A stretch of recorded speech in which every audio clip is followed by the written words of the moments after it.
We are live from the Ron Hull studio at NET in Lincoln, Nebraska. Tonight's debate will feature the candidates for governor, Republican Pete Ricketts and Democrat Chuck HASSELBROOK. We welcome those joining us on NET television and radio or the NET website. Also, many Nebraska Broadcasters Association member stations are carrying this debate. And a welcome to those joining us across the nation on C-SPAN 2. We're live tweeting this debate. Use the hashtag NETDebate on Twitter to follow us. And you can give us your comments during and after the debate on our Facebook page at NET News Nebraska. Well, for the next hour, the candidates will face questions from Nebraska journalists and each other. The rules are pretty simple. Each candidate will have 90 seconds to respond to the question, and if warranted, there may be a 30-second rebuttal. Tonight's debate is taking place before a live studio audience. We've asked the audience to refrain from applauding or cheering, as it'll only take time away from the candidates. Well, before we meet the candidates, let's introduce the panel of journalists who will be asking the questions tonight. Fred Knapp of NET News, Susan Reisinger of WJAG Radio in Norfolk, and Adrian Whitsett of KETV in Omaha. So let's get started. A coin toss earlier determined the order of our opening and closing statements, and we begin tonight with Chuck HASSELBROOK. Well, thank you for joining us, and thanks to NET and the Nebraska broadcasters for sponsoring this debate.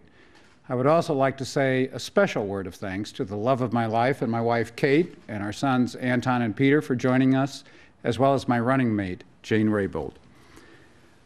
I'm running to get Nebraskans working together to build a better future in our state for our children and grandchildren, to strengthen our middle class, strengthen our communities, and create good jobs and genuine opportunity for every Nebraskan in every community, from the Missouri River in Omaha to here in Lincoln, to the North Platte River in the Panhandle.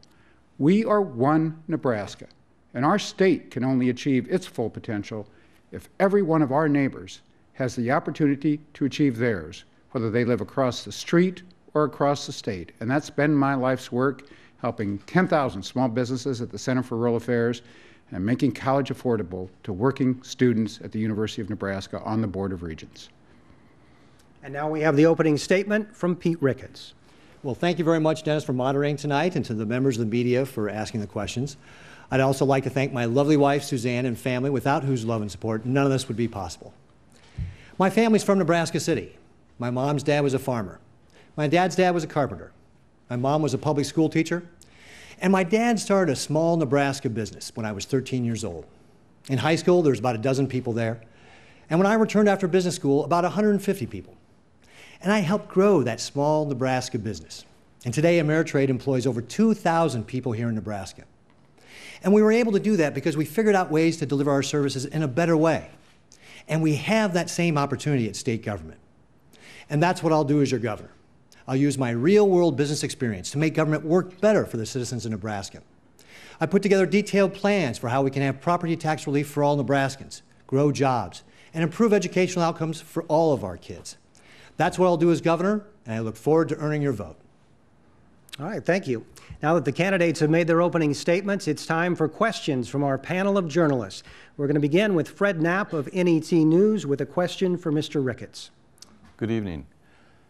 Problems with Nebraska's prisons continue to dominate the news. You've both made statements about how you deal with the specific problems, but I'd like to ask you to step back and talk about how your leadership style would help prevent or solve problems, whether in corrections, Health and Human Services, or other state agencies.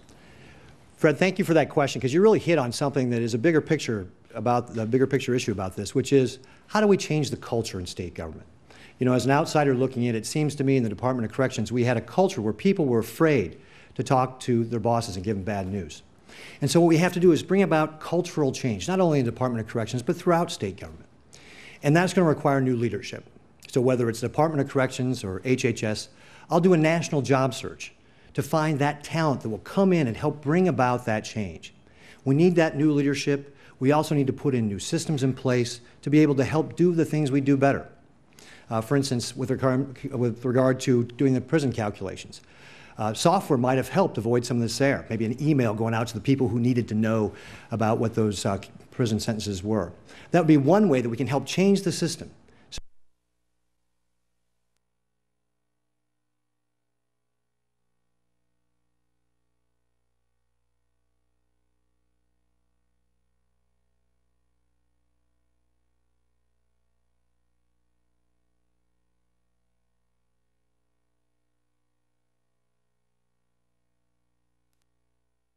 Effective. So those are some of the ways that we can address some of these issues within our prison population. In fact, the Council of State Governments was just here a few weeks ago and recommended those very same things. Supervised release and probation officers are another way to help address this. It's about a tenth as expensive to hire a probation officer as it is to actually incarcerate somebody. All those things will help us really start changing that culture in the Department of Corrections. All right, thank you. Mr. HASSELBROOK. Well, Nebraskans are rightly concerned about the dysfunction we see today in state government.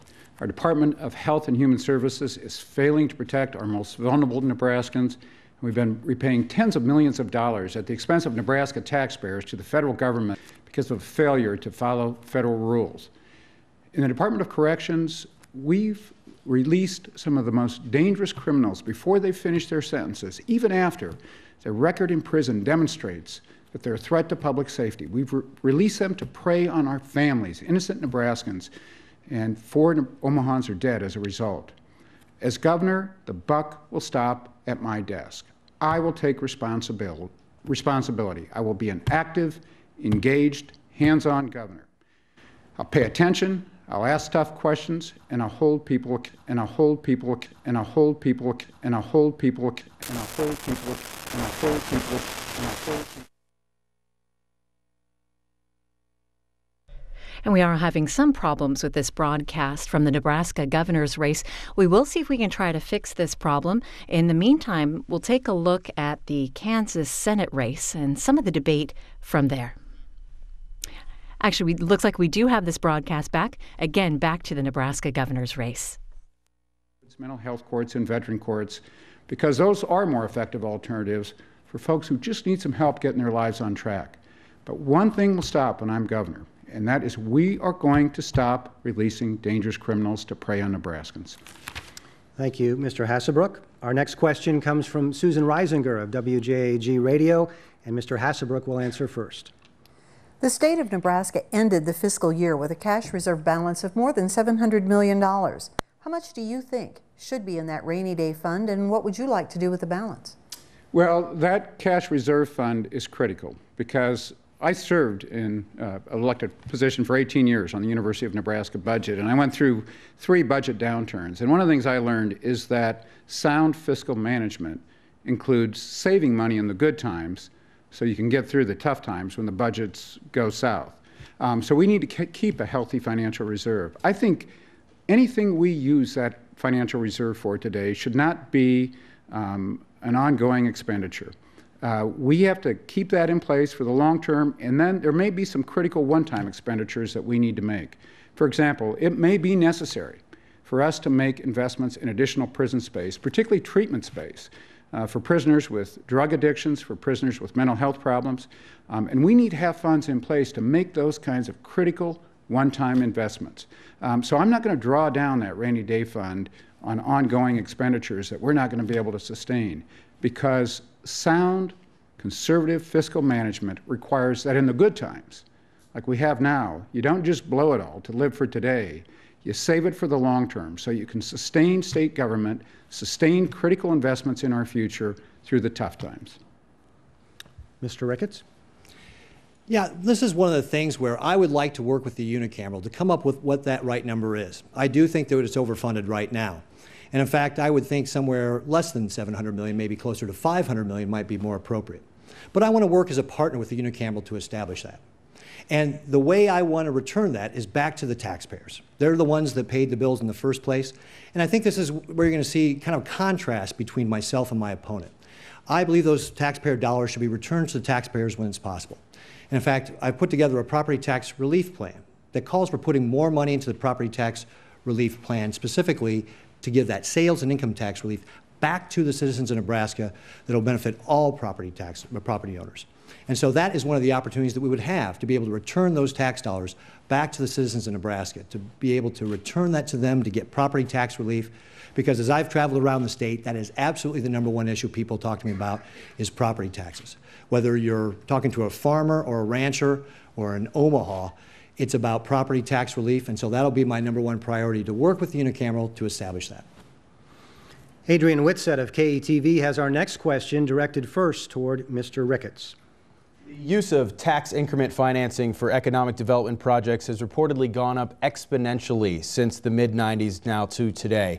There's currently an interim study in the legislature to look at the use of TIF and how it may impact property tax revenue for local governments. Do you support TIF to spur economic development, and how would you might change its use? TIF is a tool, the tax increment financing, that can be used effectively or not. And I've talked to folks who've had it used effectively. I've also talked to folks who have said it's been misused. So I think one of the things we can do at the state is maybe put forward some guidelines so local communities maybe have a template for how to establish that but-for clause, because that's really what the key is. If the project wouldn't happen but for the TIF financing, then it's probably a pretty good use. If it's helping to redevelop, especially in low economic neighborhoods, to help get some of that redevelopment, to maybe clear out a building, establish some sewers if that's necessary, or streets, those are all good uses for how we use TIF. And I think the issue is just coming up with how do we set those standards for what the but-for clause is, when the but-for clause is met, because that will help us have more effective use of TIF. But absolutely, it's a tool that we can have to help us redevelop our neighborhoods, help us create economic activity, and it's certainly one of the things that we should have in our toolbox for our communities so that they can do that. Mr. Hasselbrook? Well, TIF is a tool that we've used in my community of Lyons, so I agree that it's a valuable tool. I think sometimes it's appropriately used and sometimes it's not so appropriately used. It's important. The purpose of TIF was to help develop those areas that would not have otherwise been developed, areas that were kind of falling behind in prosperity. I think its use in recent years has grown far beyond that, and so we need to go back and re-examine those guidelines and make sure we're using TIF to help develop the areas that need to be developed. One other thing I would say about TIF is we have a history in state government in recent years of passing laws to commit local funds to various projects without bringing everyone at the table. And the one thing I would say is that when TIF property tax breaks are extended, we need to bring all the local governments that are affected to the table so they can have a say in the decision. Well, you're watching and listening to Nebraska's gubernatorial debate presented by NET News in cooperation with the Nebraska Broadcasters Association. A reminder, we're live tweeting this debate, so join in the conversation on Twitter at the hashtag #NETDebate. We continue now with our questions for candidates Pete Ricketts and Chuck Hassebrook. And Fred Knapp of NET News is up next with a question that will be directed first toward Mr. Hassebrook. Today, 22% of Nebraska families with children are headed by a single mother, 9% by a single father, and less than 70% by married couples. That's a dramatic change from where those numbers were 3 decades ago. Should Nebraska make any changes to respond to this trend, and should we consider changing the law to favor shared parenting in custody cases? I'm not sure. I'm not sure about that. I think it's an issue I need to study more. I do think that there have been many negative impacts of the breakdown in family and the loss in the growing number of children being raised in one family. One of the challenges we face today is that we have a lot of children in Nebraska who aren't getting what they need at home because parents are so stressed. Many single families are living in poverty. They're stressed for time because they're trying to hold jobs. And many of those children don't get what they need at home to prepare them to succeed in kindergarten. And I will say we all have a stake in fixing that, because if those kids don't succeed in school, they're not going to contribute to the state's prosperity. They're going to come back to cost us in special education, in public assistance, and in prisons. So I think one of the most important things we can do is expand early childhood education and improve the quality of our child care. So those young children that are being raised in single families, in low-income families, and are dependent on child care settings that are pretty low-cost child care settings or lower-cost child care settings, can get the quality of care they need to learn and to develop intellectually and as people so that when they get to be adults, they can be successful and contribute to our state's prosperity. We all have a stake in making that happen. And Mr. Ricketts? I've worked with some of the inner city Catholic schools, and so I've seen firsthand some of the challenges that our kids in our low-income neighborhoods have.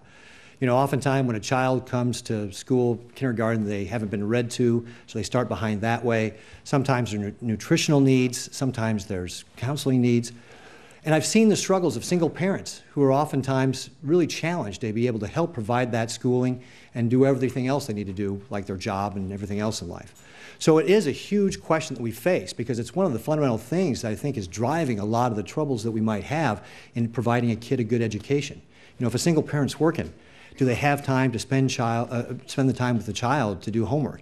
I know that at my house, primarily my wife, spent hours and hours with our kids until they started hitting classes that were, you know, above our grade level. But you know, with our kids, trying to help them through a homework, and it was really a challenge trying to make sure they got that attention. What's the role for the state, you ask? Well, that's a great question. To me, it seems like not every question is going to have a big government answer. This is where we really need to rely on our civic organizations. And that's why it's so important that we have strong civic organizations in our communities to be able to help work with parents, to be able to help give them the additional resources they may need. Now, certainly we can do that through the Health and Human Services, but at the end of the day, one of the things, you know, the people who need our help is they're going to need our love. And a bureaucracy can't love. That's got to be done by people in the community. So as governor, I would try to foster those civic organizations, try and encourage them to get involved, because that's how I've seen it being done really effectively. Thank you, Mr. Ricketts. Susan Reisinger with the next question directed to Mr. Ricketts. As Nebraska has closed mental health facilities in favor of more community care, some law enforcement officials have claimed that their jails and prisons have become dumping grounds for those with mental illness. Do you think that Nebraska spends enough money on mental health issues? Well, certainly this is one of the issues I've heard about as I've been traveling around the state talking to law enforcement officials about the issues with regard to people who need mental health care that continuously end up in their county jails. Also having to transport inmates to get mental health care can be something that takes a deputy all day. It doesn't appear on anybody's budget, but it certainly is an expense to the county. And that, of course, additionally puts pressure on taxes. So it's one of the things we have to take a look at. And I think the way we do it, you know, to your question is, do we spend enough on it? I think this is not so much a question of, do we spend enough, but how are we spending the dollars? And with regard to state government, that's where I'm going to start the first place all the time, is to take a look at, are we using our dollars effectively? And again, you know, this is where my real world experience, I think, is going to be so helpful, because this is what we had to do at Ameritrade all the time. We always had to look to see, are we spending our dollars effectively? Are the solutions we're providing the most effective ones? And even if they were at some point in the past, are they still? So we need to go back and work, and this is one of the reasons why reform in HHS is going to be so important. We need to bring in that transformational leader. And this is why I'll do a nationwide job search to find that person who can come in and help figure out, how do we have that reform? How do we start changing that culture in state government to one of continuous improvement? You know, one that any successful business has, so that we're always looking to see how we do things better. And mental health care, obviously, with some of the things we've seen in the past, is a big concern. I've talked to a lot of folks out there who are willing to pitch in from the private sector, so I look forward to working with them as well. Some of them have offered to help with additional resources in looking at this problem. I plan to include a lot of people as we address this problem. And Mr. HASSELBROOK. Well, we're not spending the money the right way. And we have a troubling history in the last decade in Nebraska of cutting in those long-term investments that prevent problems, and then we have to spend more down the road in dealing with the symptoms of those problems. So about a dozen years ago, we cut mental health reimbursements through Medicaid and other programs. And lo and behold, there are very few mental health providers in Nebraska because they lose money every time they provide mental health care to a person. And so we have no mental health care in many parts of rural Nebraska and insufficient mental health care in our metropolitan areas. And is it any wonder that when families with children that have emotional problems and behavioral problems can't get mental health services, is it any wonder that we ended up as the state with the second highest percentage of our children in foster care and one of the highest percentages of our children in prison? Now, those are expensive. And for every dollar we saved by cutting mental health services a decade ago or 12 years ago, we're paying $10 down the road in dealing with the symptoms of failing to address problems up front. And that is a continuing problem in our state, where politicians took the easy path to make easy cuts in long-term investments, and it's coming back to cost us in the long term. And we need leadership that makes investments in the future of this state that pay off in the long term, rather than going for the quick tax break and the quick tax cut and the quick cut. Thank you, Mr. Hasselbrook.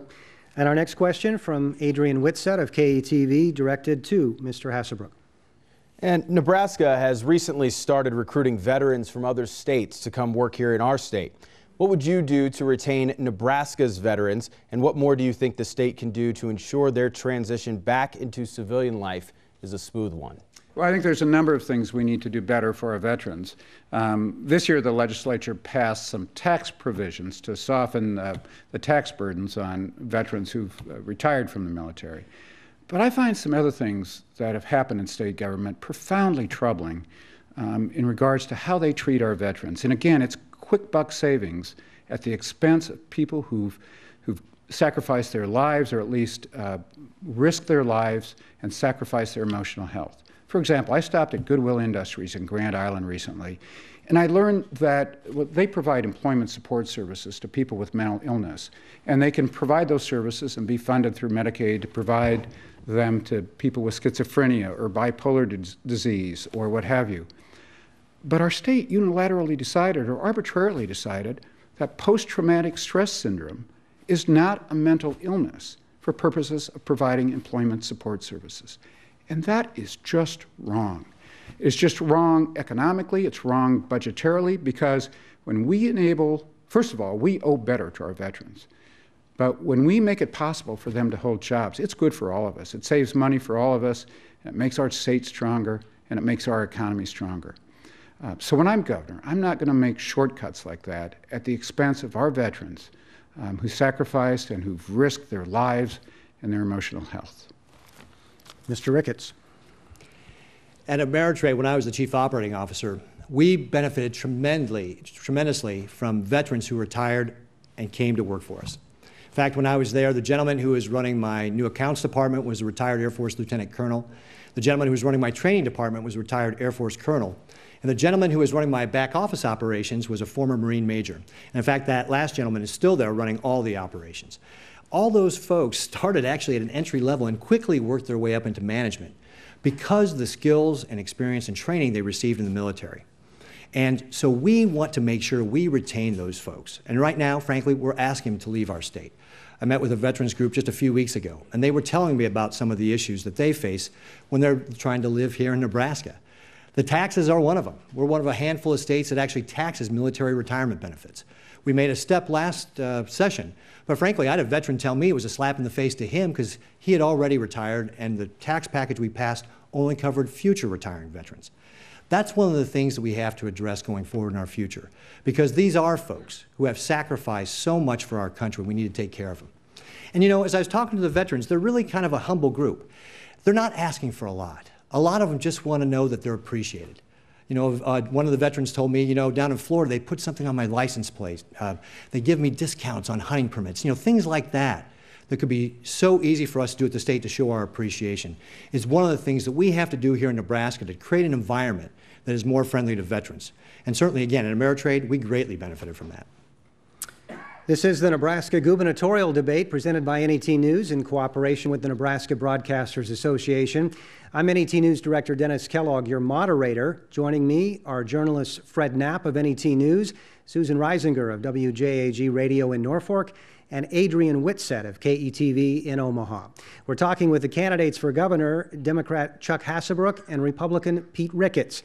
The next two questions will come from the candidates. They will ask each other a question, and a coin toss determined the first question will come from Pete Ricketts. Chuck, you co-authored a paper with some extremist environmental groups entitled Biotechnology Bitter Harvest. And in that paper, you were against innovation in agriculture. You advocated for the United Nations to put restrictions on our farm exports and against other countries actually importing our farm exports. Given that agriculture is our largest industry and your policies would have cost Nebraska farmers over $17 billion and untold billions of costs and lost productivity, how do you explain that to Nebraska farmers?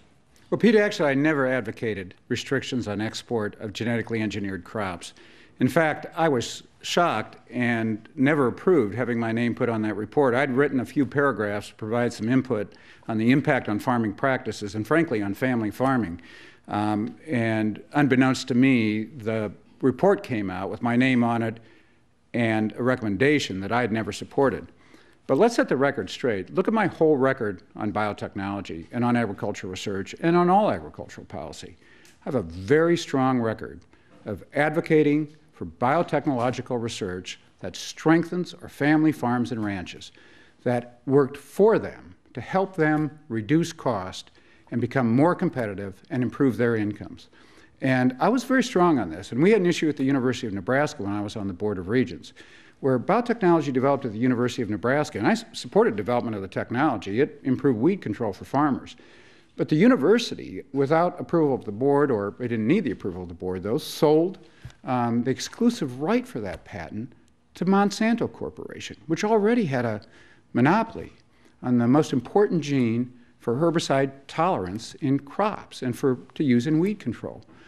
And by granting an exclusive license to that new technology to the same company that already had a monopoly, it helped a large out-of-state corporation siphon money out of farmers' bank accounts and out of rural Nebraska.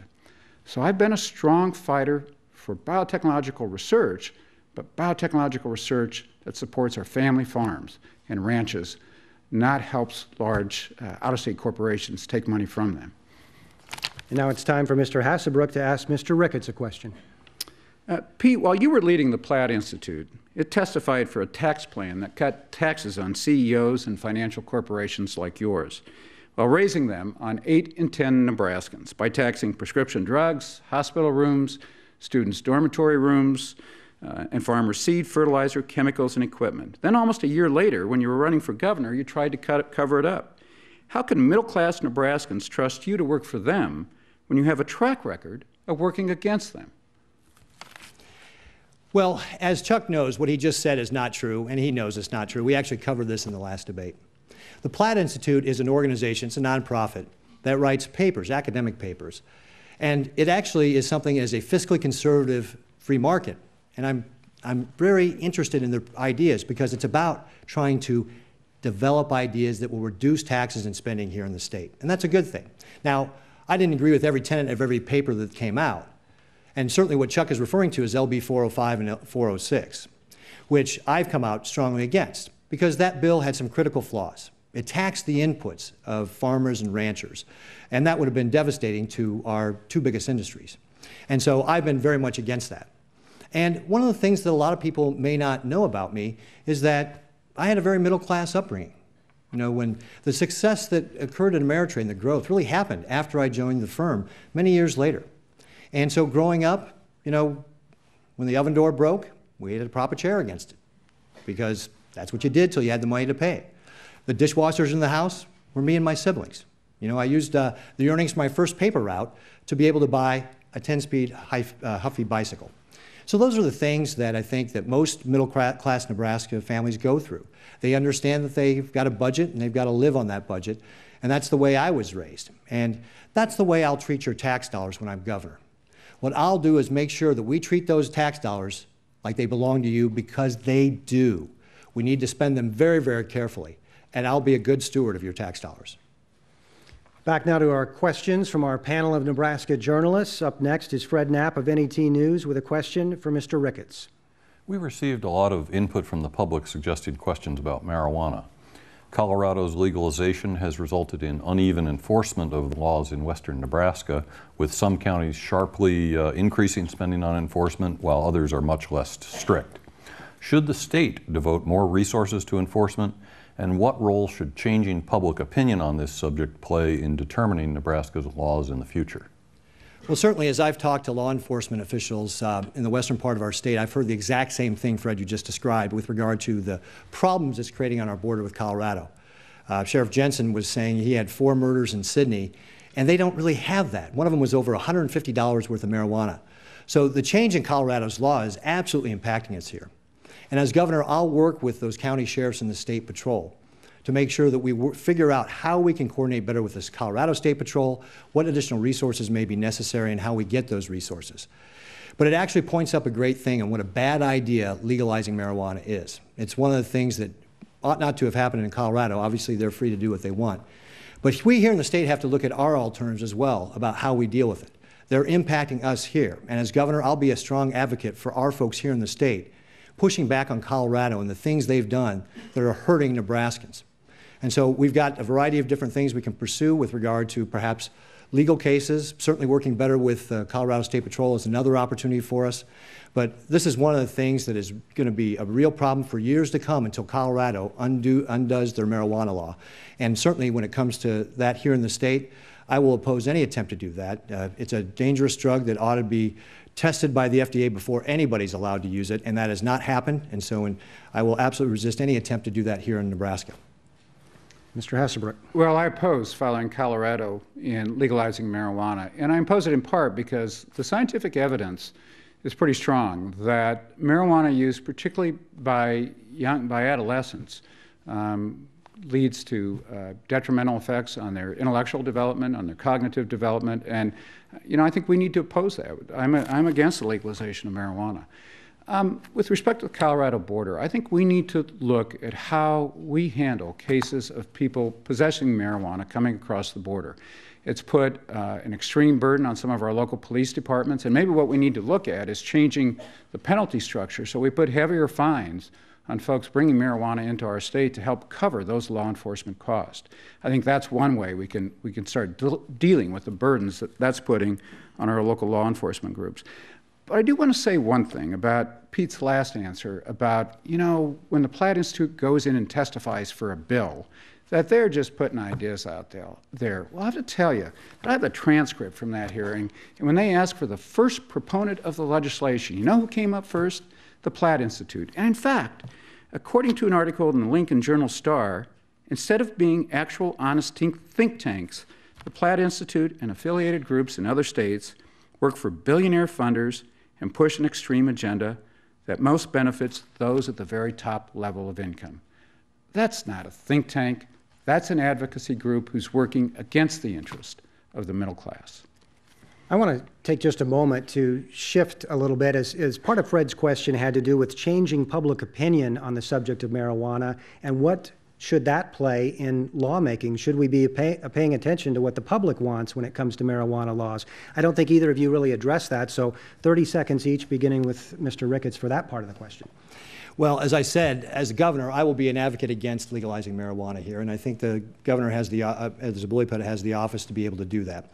And with regard to the Platt Institute, it's a Nebraska-based firm that advocates for reducing taxes here on Nebraskans and offering free market ideas on how to do that.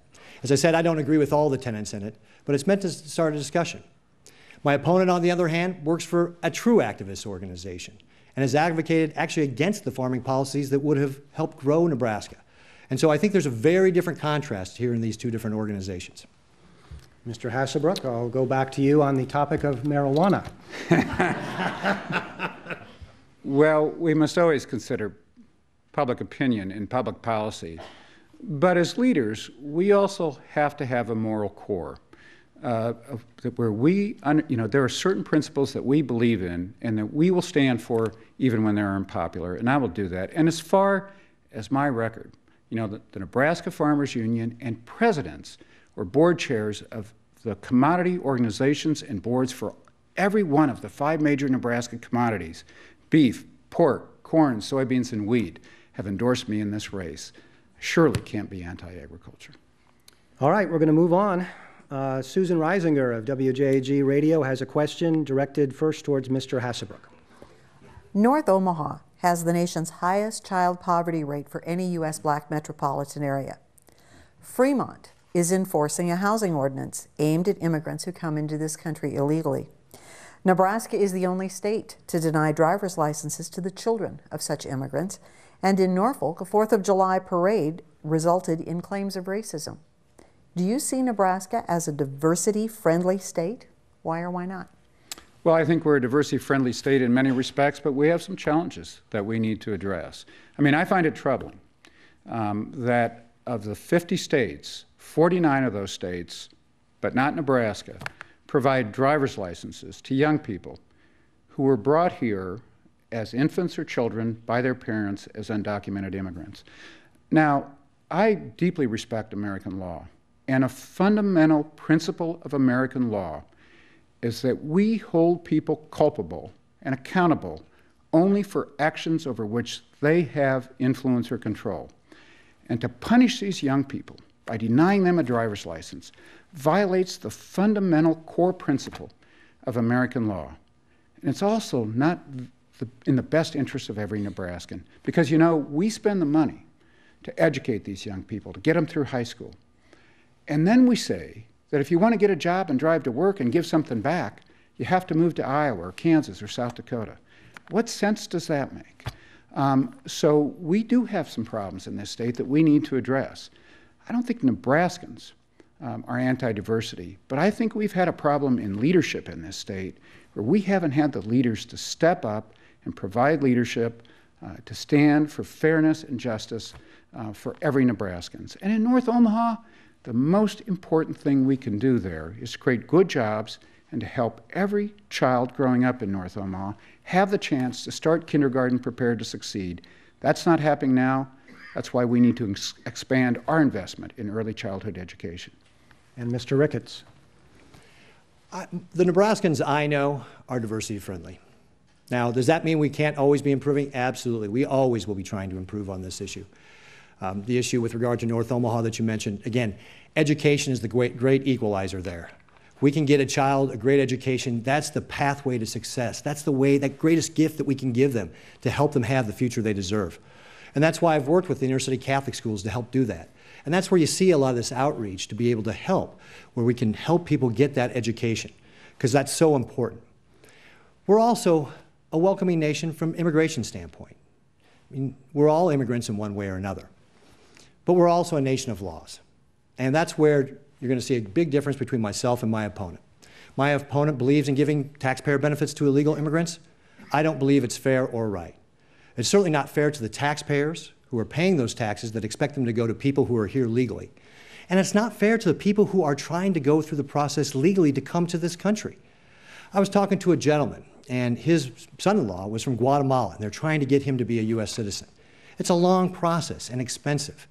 And he was saying, you know, why is it fair to allow somebody to jump and cut in line when I'm trying to do it the right way and feel like I'm being penalized? So that's what we face here with regard to this immigration issue. And our president, through his unilateral action, has created a catastrophe at the human border with all these unaccompanied minors coming to our country. We at the state ought not to be a part of that catastrophe, contributing to it by giving taxpayer benefits to illegal immigrants. And as I said, this is a big difference between myself and my opponent. Up next, a question from Adrian Whitsett of KETV, directed to Mr. Ricketts. One of the challenges facing Nebraska is growing a skilled workforce. This year, Tennessee began providing 2 years of post-secondary education at community colleges at no cost to state residents. Would you support either a free community college education for Nebraskans or at least more state support for community colleges in exchange for lower tuition? If so, where does the money come from? If not, what other ideas do you have for growing a skilled workforce? Right. You know, one of the things I've talked about a lot on the campaign is improving educational outcomes through career and vocational training. It's really one of the pillars of my platform. And the reason that's so is for a couple. One, that I haven't talked to a single manufacturer yet who hasn't told me they can't find enough welders or machinists or electricians. And two, we have a lot of great career opportunities that are out there available. I was talking to Ash Grove Cement, and they were telling me that if you go get a 2-year electrician's degree out of high school, come work for them, you'll start at 22 or 23 bucks an hour. Stay there a year and pass 2 tests, you'll be making $28 an hour. And think about that. That's a 21-year-old making $56,000 a year plus full benefits. That's the start of a great career. So we absolutely need to do more with regard to career and vocational training. I actually think it starts younger. In junior high, you know, when I was in junior high, everybody was required to take industrial arts. But that's not true in my school district anymore. And then there's also things like the Career Pathways Institute. See, Grand Island's a great example of a public-private partnership where the Grand Island public school system partnered with the private sector and Central Community College providing teachers. And what I like about that program, it's Plan A, because for too long in our education system, we've said, You can only be successful by getting that four-year degree, and it's not true. It should be Plan A, go get that four-year degree, or Plan A, go to, into the skilled labor force. How do we address it? Well, I actually like systems that Michigan has put in place, the Michigan Advanced Technical Training Program. They've partnered with the private sector. The businesses are actually the ones who are paying to change, that are paying for the education. They're coming in, working with the high schools to change the curriculum, and then paying for their post-secondary education. That's a way that we can get that training and be friendly to taxpayers. Mr. Hasselbrook. You know, I spent 18 years on the University of Nebraska Board of Regents, and my wife is a member of our local school board, so we've made a strong commitment to education. And one of the things I've learned, and by the way, in our last budget, when I was on the Board of Regents, we worked out an arrangement whereby, with sufficient state funding, we were able to hold our tuition at the same level as it had been for the several years before. But if we want to really make this state grow, the single most important thing we can do is build an education system that is second to none in America, right here in our state. Because there's no greater economic advantage we can have than in the 21st century than a well-educated, well-trained, and highly motivated workforce. And much of that has to start early, with early childhood education programs that enable kids to succeed in school.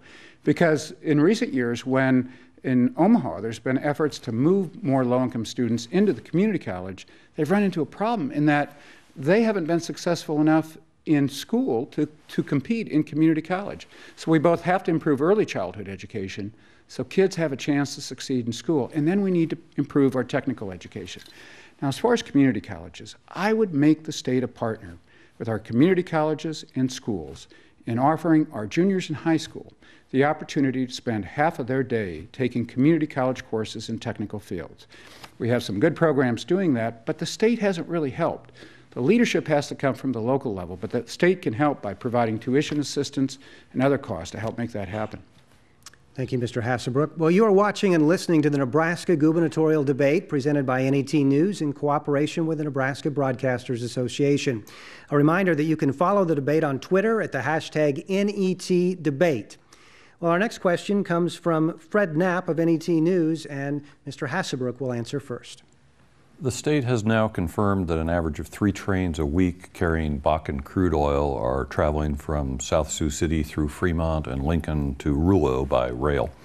Does this raise safety concerns for you, and does it affect your thinking on the Keystone XL pipeline, which could carry some Bakken crude oil? Yeah, well, you know, last week, the University of Nebraska came out with a study. The university was charged to look at climate change, the extent of climate change, its causes, and its implications for the state of Nebraska.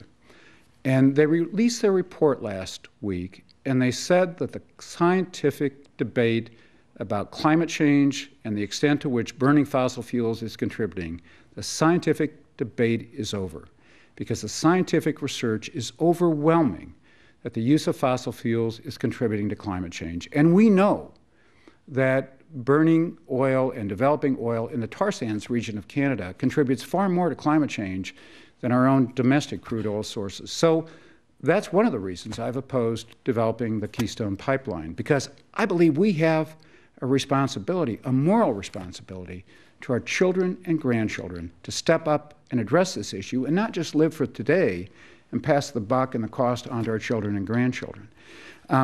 So I think it would be good to build some pipelines to move oil from the Bakken Range to get that oil into Nebraska markets, because you know, Nebraska, and particularly in the case of natural gas, because today in North Dakota and on the Bakken Range, they're flaring off 30% of the natural gas, and that's a great resource we could use for electric generation here that contributes much less to environmental problems like climate change than coal. And so we need to build the right kind of pipelines for Nebraska. Mr. Ricketts. This is one of those clear distinctions between myself and my opponent. He's against the pipeline. I'm for it. I'm for it because it's going to be good for Nebraska. You touched upon one of the points there with regard to safety. We have 3 trains, each carrying 1 million gallons of oil going through our state, through 11 counties, every week. And we saw what happened in Canada a year ago when some oil cars rolled down into a little Canadian city and blew up. So there is a safety issue here. And frankly, if you look at what's happened, this oil is moving by rail right now. And we spilled more oil last year moving it by rail than the previous 37 years combined because so much more oil is being moved. And the Keystone Pipeline will carry maybe up to 25% of its volume be Bakken oil coming from the North Dakota. And so from that standpoint, we want to build it. We also want to build it from the standpoint it's going to create about 3,000 jobs while it's being built and about 300 jobs thereafter. It's going to be good for local counties who will see an increase in their property taxes where it goes through. I was talking to a gentleman in Wheeler, or in Erickson, who is unhappy that the route got moved because it's no longer going to be in Wheeler County, and he projects they're going to lose out on about $15 million in property taxes. It's also one of the things that will contribute to energy security here in this country. And finally, you know, I used to work at Union Pacific Railroad. We always had a hard time getting grain cars at harvest time, and it's gotten even harder because crews and the locomotives are being diverted to move the oil. So we want this pipeline built to make sure we can get our products to market. Whether it's going to be manufactured goods or agricultural products, we've got to be able to sell them to be able to grow our economy. So for all those reasons, I think we need to build the Keystone Pipeline. Our next question comes from Susan Reisinger and directed first to Mr. Ricketts. Nebraska now dedicates a portion of sales tax revenue for road construction. Would you support a similar dedication of tax revenue to fully fund state aid to K-12 schools? Well, I think that this, when you're talking about education, it's an important thing that we do here at the state, and it's something we need to budget for. And one of the things that I absolutely think we need to do to have property tax relief long-term is look at the school aid formula. However, I'm not going to be in favor in dedicating part of the sales tax to education that way.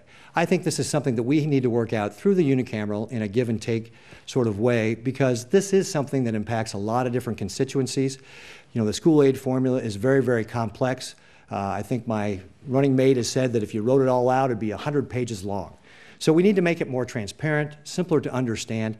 And of course, one of the things that it never anticipated was ag land valuations going up this much, this quickly. And that's one of the reasons we've seen so many of our school districts in rural Nebraska lose equalization money. So we absolutely need to have reform of the school aid formula, but I don't believe that dedicating part of the sales tax is the answer for that. I think that education is something we should budget for. We should work with unicameral to come up with that, involve all the different constituencies.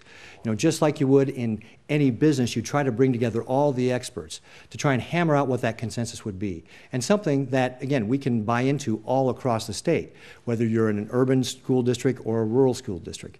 But all that together needs to be factored into that. So that's the approach that I'll use when it comes to funding education here in the state. Mr. HASSELBROok. Well, I think in funding education, one of the things we need to do is start by fulfilling some of our obligations that we're not fulfilling right now and pushing costs down on our school districts and local governments and property taxpayers. For example, we need to do a better job at the state level of funding the special education requirements that the state has adopted, and I think rightly so. But we need to do a better job of funding those for schools first. And that would be good for our students, but it would also help provide property tax relief, because the state has a history of saying they're cutting spending, but really just shifting spending, pushing costs like special education, like housing state prisoners and not paying the counties for it, and other things down onto local government and onto the property tax. And then the state will say, or the governor will say, well, look, we've cut spending, you cut spending too, when in fact the state really just shifted costs down onto the counties and made them pick up more of the burden and pushed it on the property taxes. So my first priorities for education will be in things like funding special education, but then beefing up our funding of early childhood education, because we all have a stake in enabling every child in this state the opportunity to start kindergarten prepared to succeed, because it is one of the best long-term investments we can make, because every dollar that we spend that enables a young child to start kindergarten prepared to succeed in school will save us $10 down the road in costs for special education, for prisons, and public assistance. Well, we're nearing the end of the debate. We have time just for one more question from our panel, and we're going to ask the candidates to respond in 60 seconds instead of 90 seconds, so we call this the lightning round, I guess. We begin with Adrian Whitsett with our final question, directed first to Mr. HASSELBROok. 60 seconds. A report from the Environment America Research and Policy Center said Nebraska's rivers and streams are among the worst in the country for toxic pollution, most of those from nitrates. What focus would you have as governor on cleaning up such an important resource? Well, my history at the Center for Rural Affairs, we did a lot of work to support voluntary conservation programs that work with farmers to help them improve their environmental performance. But I think this is a serious issue, and we need to put real resources on research on farming practices that help farmers be the best environmental stewards possible while farming profitably. And that's much of the work I did at the Center for Rural Affairs. So we need to put a high priority on that. We also need to pay attention to the sustainability of our water use, because the demands on water use are only going to grow greater. And we have a good policy in this state. We have a good policy framework in this state that says that we're going to use water at a sustainable rate. In other words, we're going to use it at a rate that keeps it there for our children and grandchildren. And we have an obligation to do that. The key is that we need to stick by our guns and stand by that policy and make it work. And the good thing we do at the state level is we have enforcement of that through natural resource districts to make it responsive and accountable to local people. Mr. Ricketts, 60 seconds. Yeah, water availability and quality are big issues here in Nebraska because, of course, we're the biggest irrigated state in the country. And I put out a plan for growing agriculture here in Nebraska that touches upon water. Because, well, it actually has got a big part of it because we have to make sure we use our water in a wise way, and it's got to be sustainable. And so as I've been making my way around the state, I talk to different NRDs, and what I'll do as governor is pull together all the different diverse groups we have in the state: groundwater users, surface water users, recreational users, municipalities, public power, to craft that overall water strategy of the state. We do have a water, policy here in the state that is the envy of the rest of the country because we have local control. So that means really only the governor can pull all those things together and address the issues like water quality. That agriculture plan that I mentioned is one of the reasons why I've got the endorsement of the Nebraska Farm Bureau and the support of the Nebraskan Cattlemen's Pack, because I've worked with agriculture to craft those plans, and that's what I'll do as governor. Continue to work with all the interests across the state to be able to come up with that water plan, that water strategy that'll help make sure that we continue to be the #1 irrigated state. So as we near the end of our time tonight, each candidate will now have 90 seconds for their closing statements, and we begin with Chuck HASSELBROOK. The choice in this election comes down to who you trust to fight for the middle class and every Nebraskan. I have a track record of doing just that. My life's work has been to get Nebraskans working together, to build a better future in our state for our children and grandchildren, to strengthen our middle class and communities, and create good jobs and genuine opportunity for every Nebraskan. For 36 years at the Center for Rural Affairs, I fought to strengthen our family farms and ranches. I helped 10,000 small businesses get started, and I worked with rural communities across this state to help themselves revitalize and build a better future. For 18 years on the University of Nebraska Board of Regents, I fought to keep education affordable by providing a hand up to those students from working families who'd prepared for college but just couldn't afford the tuition. And I worked to get our university more involved in building the economy in both our rural and metropolitan areas. You know, I believe Nebraska is one of America's best kept secrets. We have a great quality of life. And we have that quality of life in part because our ancestors were willing to make forward-looking decisions and willing to make investments at some sacrifice to themselves so that their children and grandchildren and their neighbors' children and grandchildren could have a better future. And I think we owe it to them to do the same. That's why I'm running for governor. That's why I ask for your support. God bless our great state, and God bless all of you. And now the closing statement from Pete Ricketts. What we've seen here tonight is two competing visions for how to take the state forward. On the one hand, Chuck wants to grow government, whether it's Obama-style policies like expanding Obamacare here in the state, giving taxpayer benefits to illegal immigrants, or even co-authoring a paper that advocated for restricting Nebraska farm exports. I, on the other hand, have put out a plan for growing Nebraska with Nebraska-based solutions. I put out detailed plans how we can have property tax relief for all Nebraskans, how we can grow jobs, especially in agriculture and manufacturing, and how we can create better educational opportunities for all of our kids, especially in career and vocational training. And we have to remember, we have a great foundation here. We have the second lowest unemployment rate in the state, or in the country. We're the #1 state for cattle on feed, #2 for ethanol production, #3 for corn. We just got an award for the most economic development starts per capita. Now what we have to do is build on that foundation. And that's what I'll do as your governor. I'll use my real-world experience to work with people all across the state and the senators in our unicameral to craft that plan for how we grow Nebraska, how we create more and better paying jobs, how we keep more of our kids and grandkids here, how we provide the futures that our Nebraska families so want and deserve. Because at the end of the day, that's what it's all about. So I ask for your vote. Thanks for watching tonight. Have a great evening, and God bless. That brings us to the conclusion of tonight's gubernatorial debate.